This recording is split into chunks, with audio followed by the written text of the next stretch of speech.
Union has suffered one of the worst disasters in the history of nuclear power. Massive quantities of radiation have apparently been released in an accident at the Chernobyl power station in the Ukraine. Many thousands of people live in the vicinity. Moscow admits there have been casualties, and signs are that a big relief operation is underway. This report from our European correspondent, Mark Colvin. In an unprecedented step, the Kremlin acknowledged there'd been an accident, but only after Scandinavian scientists had picked up high radiation levels. A statement from the Soviet Council of Ministers was read on television, a sign of the degree of Moscow's concern. Diplomats speculated that the mention of casualties could indicate a high death toll. The Soviet news agency TASS said one of the reactors at Chernobyl, north of Kiev, had been damaged, but there are no details of how serious the accident was. Алло, это ВПЧ-2? Да. Что у вас там горит? Взрыв на главном корпусе, между третьим и четвертым. А там люди есть? Да. Поднимай наш состав. Поднимаю, начальника поднял. Так всех, весь офицерский состав, офицерский корпус поднимай. Леонид Алексеевич. Да. Алло, Припять, 3 и 4 блок горит крыша в результате аварии взрыва. Увидел его, давай. Так, уже подтвердили? Могу его видеть. Стреляют, товарищ командир, стреляют! Двое его преследуют. Подлетаю, 70 градусов на юг. Еще один. Их уже 4, которые его преследуют. Их уже 5, товарищ командир, 5. Двое справа. Среди вышел из здания. Справа. 5, товарищ командир, 5. Стреляют, товарищ командир, стреляют! Мы его поймали! Их уже 5, товарищ командир. Следи за ними. Вышел из здания. Стреляют, товарищ командир, стреляют! Это трое преследуют. Господи, боже! Его преследуют. Оставайся на нем. Держи его. Господи, мне это что не нравится. Улетаем отсюда. Бедняга пропал. Возвращаемся назад.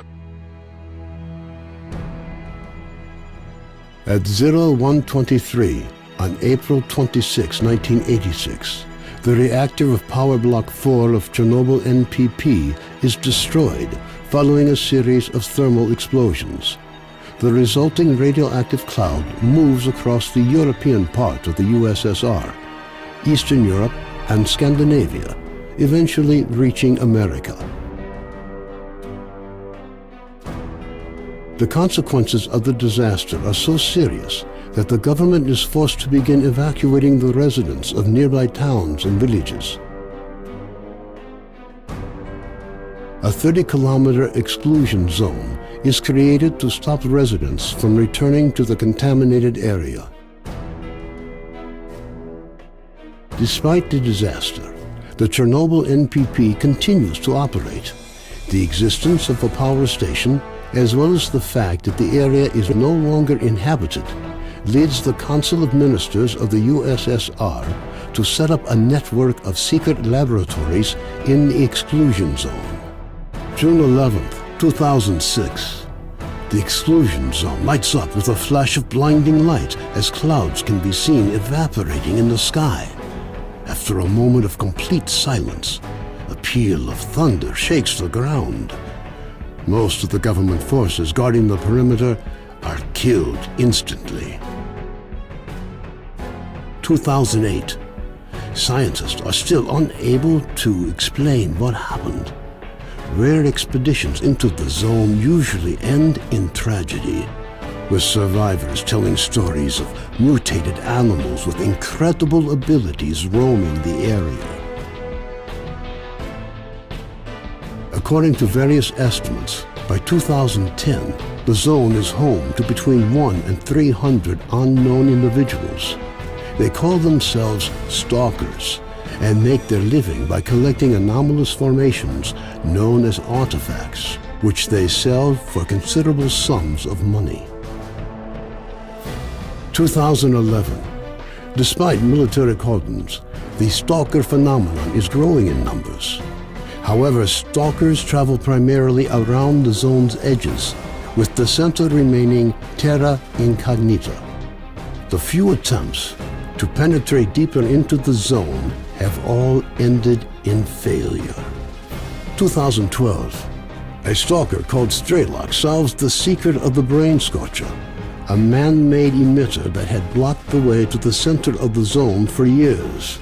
After the brain scorcher is disabled, all stalkers rush for the center of the zone. Some in hopes of finding a treasure trove of artifacts, others in search of the wish granter.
Я все сделал. Если Слышали? любая Глубоко в скотина зоне спать будет в нельзя. моих вещах Случаются копаться. такие кошмары, что можно и не проснуться. Кто-то от разрыва сердца во сне коней двинет.